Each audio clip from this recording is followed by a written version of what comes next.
So as we progress to making our little layout, we've decided on our track plan, and the next thing we're going to need clearly is a baseboard. Now, I've been mucking around with track plans and baseboards for more years than I care to remember, and I currently use the track planning software called AnyRail, which is what you're looking at here. This is the output of AnyRail, and using AnyRail you can put in dimensions of baseboards and you can add rulers to check lengths and everything else. So I'm fairly confident that the board sizes I've got is going to be enough to accommodate this layout. That doesn't mean it's going to look good. You can squeeze all sorts of things onto a small baseboard and it will fit, but it won't look good. So that bit comes with experience. But for now, I've got a baseboard sizes and I need to convert that now into a baseboard. Now, I must confess that I'm not quite sure who my target audience is here, other than a number of people who have emailed me and said, can you show me how to do this? How do you make your buildings? How do you make a tree? Whatever it happens to be. So this is a series about how I do it. This is not a series on the definitive guide to making a model railway. But as we've gone right back to the beginning with baseboards and track laying and everything else, I guess there's going to be a number of people watching for whom perhaps this might be their first layout or their first serious layout, or they're in that kind of territory, which for me was about 40 odd years ago, I have to confess. So one thing I think is very worth mentioning here, and that is that if you don't know how to make a tree, that's not really a reason to not start a layout. The fact that you can't see the whole staircase doesn't mean that you shouldn't take the first step, and you learn along the way. That's how we've all done it. Now, the baseboard comprises two essential elements, the top and the support. And for the top, this is the stuff I use, 9mm hardwood plywood. This is what I've used on Yarslow. This actually is a 4x2 sheet, which I'm going to use and cut for making.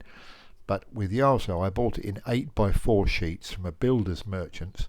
It's a lot cheaper. If you're building a massive layout like Yarslow, it's a lot cheaper to buy a dozen sheets and have them delivered. If you're building a small layout, 4x2 sheets that you can put in the back of the car and bring home from your average DIY shed or your local hardware store, absolutely fine. And the first thing we need to do is to transfer our plan onto the baseboard top.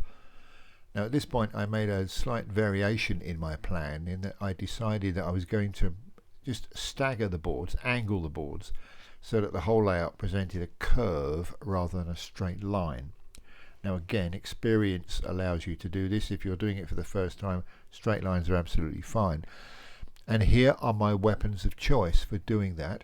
A decent ruler, a tape measure and a pencil, and a square. I'm not sure if the square is in this picture, I don't think it is. So you're basically measuring and working out where your main line is going and drawing one straight line across the board to represent your main line, and then working everything off that is a very good place to start. Now, if you've been looking at the Yarslow diary videos from the early days, you will recall way back when that the first video was all about me working out and drawing lines all over baseboards, and I do that a lot. I draw lots and lots of lines to work out where track is going to go, and sometimes those lines are in the right place and sometimes they need moving, and I've done exactly the same thing here. The key, of course, is to remember which lines you want and which lines you don't. So little marks and little indicators and writing all over the baseboard tends to be my way of doing it. But I've ended up here with some pictures drawn all over the baseboard of the size of baseboard I want and where the track is going to go. Now, whilst I like machines to do the work and make life easy for you, I am not a big fan of circular saws. So I have a plunge saw, that is a small bladed circular saw, whereby until you press all the right buttons, the blade doesn't appear out of the bottom of the plate and cut anything. And they're quite safe, and that to me makes me feel a lot more comfortable using them. So here's a technique that is worth employing.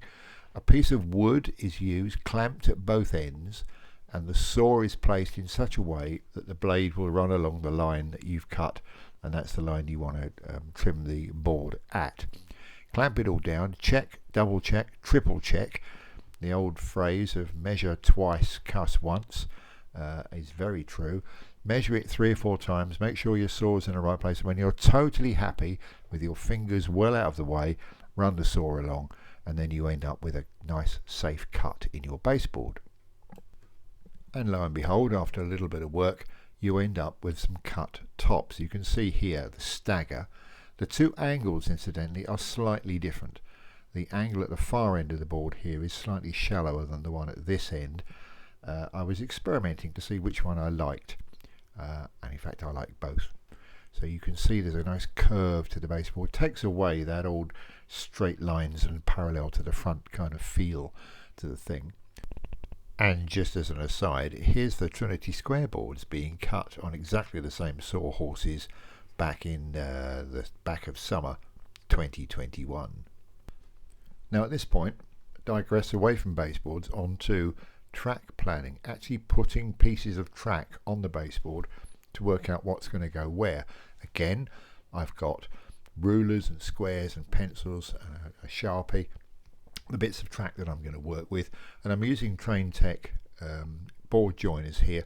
Didn't use those on Yarslow. I'll mention those when I talk about portability later on. And you might think, well, why am I doing track laying? It's very important because part of the baseboard building process is to support the baseboard around the outside and then put some bearers across the middle to support the inner part, if you like, of the top to stop it sagging.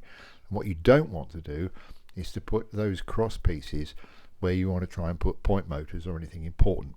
So it's useful at this stage to know where your points are going to go so that your cross members can be put somewhere out of the way. Now Yarslow is obviously a permanent layout, and making is going to be a portable layout. So there's a whole section that you've not seen about how to make ends of portable layouts. It is going to appear in a video on portability.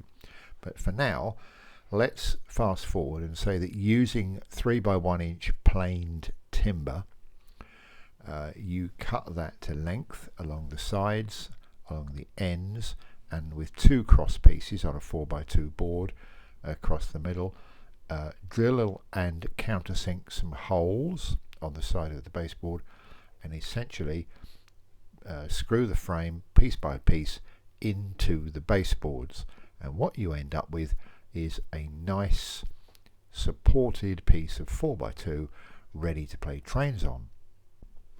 This is what the cross braces look from the underside, and you'll notice that using a spade bit in my drill, I've drilled some big holes in the cross members.